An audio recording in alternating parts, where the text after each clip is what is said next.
Yeah, there's something to that, and like I think all streams of life and in sports even so. I know you guys probably don't follow a lot of basketball. I just got back into the Magic after like 20-something years. Okay, cool, awesome. Yeah, So, Bull got me into the Magic. okay. He's like a magical unicorn himself. I actually got to back at the old arena. I got to meet some players and stuff like that when they had a private cigar club. They don't have one anymore. But where I was going with that was the Lakers, right? You have basically 5 guys starting who will be in the Hall of Fame. Yeah. And they suck. So sometimes you can grab, but see, not only are you grabbing the most talented, but you're with them, you're bringing their egos. Yep. And you're bringing, and so sometimes, at least what I've seen, there's not a lot of humility in the room, and then you see that when they come together to perform. Yeah. And so you don't get the product you wanted. Yeah. You sell tickets, but you don't get the product that you want. But if you get some of the young players, the people that are drafted first, second, third round, they're really good, but they respect these veterans that are leading the team. So to me, it's better to have those earlier draft picks mixed with the veterans to create that happy balance. Absolutely. Yeah, that's awesome.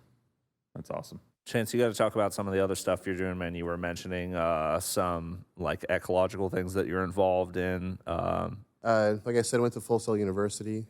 Gary Jones, who was the president of Full Sail, he was involved at the Nature Conservancy. And he worked alongside Rosemary Mann, who I work with directly at Arshrock. And so Arshrock is this entity of the Atlantic Council.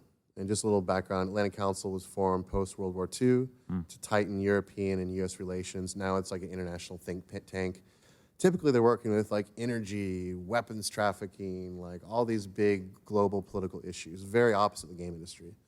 But there was a donor, Adrienne Arch, down in Miami, and she donated a bunch of money along with the Rockefeller Foundation to open a climate resilience division. And that's where Arshrock got started. And so most people, when they think climate, they think mitigation. Like, how do we, pollute less, all these things. Climate resilience is like, we're already screwed. How do we keep people safe, right? And so we deal with anything that's climate related and keeping humans safe from it, but we do have a very large focus on heat and heat waves. One of the things that we're doing, which actually plays into Martial Arts Tycoon, is our center created a heat wave naming and categorization system just like hurricanes. Like, if a hurricane's coming to Florida, one of the first things you ask is like, what's the category? You're like, oh, it's category 4. It's like, oh shit, we better get going, right? But if you're like, oh, there's a heat wave, and then someone's like, oh, how about this heat wave? It's like, I don't know, dang old hot, man, I reckon. Like there's no... that is the Florida mentality. Exactly. Yeah, you described it pretty well. There's no, like, a heat wave, there's no... Welcome to Florida. Yeah. Well, I tell you what, man. Well, dang mole's jumping extra high today. I like your Florida voice. It's kind of Oklahoma meets Florida. It's kind of Florida man and an Okie. Very Florida man. It's like King of the Hill meets Florida. And so they create a system where it's like, oh, it's a category 2, and its name is Bertha. It's going to burn your face off, And so what's cool about, how one of the avenues we're using to reach, like the whole idea of Arshrock is we want to reach 1 billion people with climate resilient solutions. 1 billion is a lot of people, and so that's through games, right? So we're using games as our main avenue.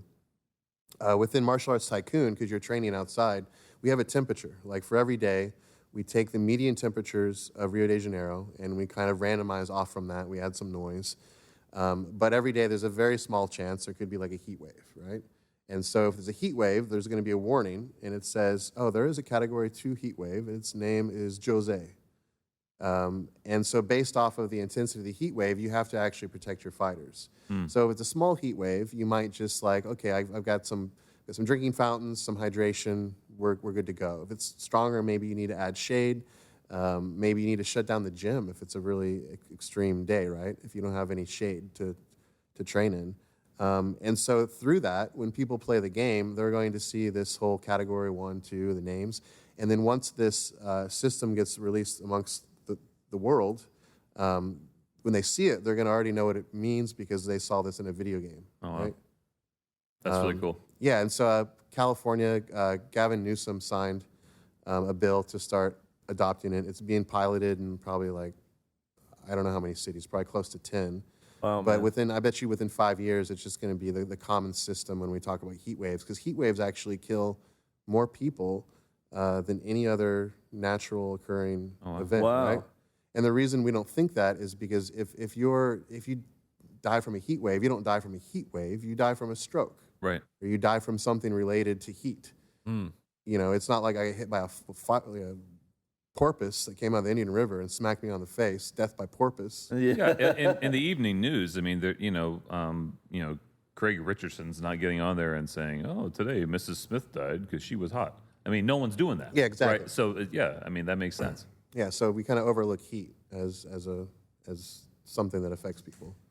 But yeah, so involved in that, and when's your game? By the way, plug it, man. When's your is your game out or is it coming out? no, it's our game. We haven't announced a release. Our plan is to do an early access. We'd like to roughly a year from now or so. But like I said, I'm not making any official statements. It's very ballpark. Yeah, I mean, you piss off a bunch of people. They're like, "Why isn't it out yet?" You know? But you could do it for all of our viewers. Yes, if there's anyone that would started. Yes, There's a lot. if only there were any investors watching this podcast, that would definitely help this happen within a year.